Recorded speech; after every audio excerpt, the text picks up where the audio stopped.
नमस्कार दोस्तों, इस टॉपिक में हम बात करेंगे कि जो हमारे प्रधानमंत्री नरेंद्र मोदी जी ने अब कहा है कि 14 अगस्त को हम विभाजन का विभीषिका स्मृति दिवस मनाएंगे। यानी कि देश को 74 साल पहले आज़ादी मिलने से ठीक एक दिन पहले क्या हुआ था, जब इधर बंटवारा हो रहा था, लोग एक दूसरे देश में अपने जा रहे थे, तो उस समय बहुत ज़्यादा मारकाट हुई थी। तो उसकी स्मृति मनाने के लिए इन्होंने विभाजन विभीषिका स्मृति दिवस के रूप में मनाए जाने की घोषणा की है। पीएम मोदी ने शनिवार को विभाजन के दर्द को भी याद किया। उन्होंने कहा कि विभाजन की पीड़ा को भुलाया नहीं जा सकता।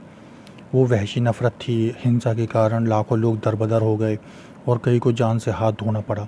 स्मृति दिवस इस दुर्भावना के जहर को ख़त्म करने के लिए प्रेरित करेगा। और उन्होंने क्या किया है, बंटवारे के दर्द को कभी भी नहीं भुलाया जा सकता। तो उन्होंने 14 अगस्त को विभाजन विभीषिका स्मृति दिवस मनाने के तौर पर तो घोषणा की। उन्होंने कहा नफरत और हिंसा की वजह से हमारी लाखों बहनों और भाइयों को विस्थापित होना पड़ा और अपनी जान तक गंवानी पड़ी थी, और संघर्ष और बलिदान की याद में विभाजन विभीषिका स्मृति दिवस को मनाया जाएगा। उन्होंने कई ट्वीट करते हुए इस पीड़ा को साझा भी किया। उन्होंने कहा वहशी नफरत और हिंसा के कारण कई लोग दरबदर भी हो गए। कांग्रेस की महत्वाकांक्षा के पीड़ितों को सहित श्रद्धांजलि है।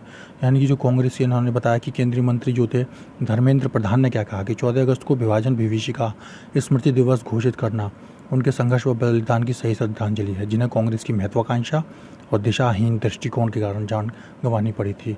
ये बात भी कहीं ना कहीं सही भी है, क्योंकि अगर कांग्रेस सही तरह से इस मैटर को हैंडल करती तो शायद इतने लोगों को अपनी जान न गंवानी पड़ती और इतना बड़ा नरसंहार ना होता, और गांधी जी भी उस समय कुछ ना कर सके। ये गांधी का भी एक फेलियर था। और अमित शाह जी ने क्या कहा है इस पर कि विभाजन के समय हिंसा व घृणा के साए में विस्थापित हुए असंख्य भाइयों बहनों के त्याग, संघर्ष, बलिदान की याद में पीएम ने 14 अगस्त को विभाजन विभीषिका स्मृति दिवस मनाने का निर्णय लिया है। इस संवेदनशील निर्णय पर मैं पीएम का अभिनंदन करता हूं। फिर कांग्रेस ने भी इस पर रिस्पॉन्स दिया कि उन्होंने इसे बताया है चुनावी कदम। 14 अगस्त को विभाजन का जो स्मृति दिवस मनाएंगे उस पर कांग्रेस ने इसे चुनावी कदम बताया है।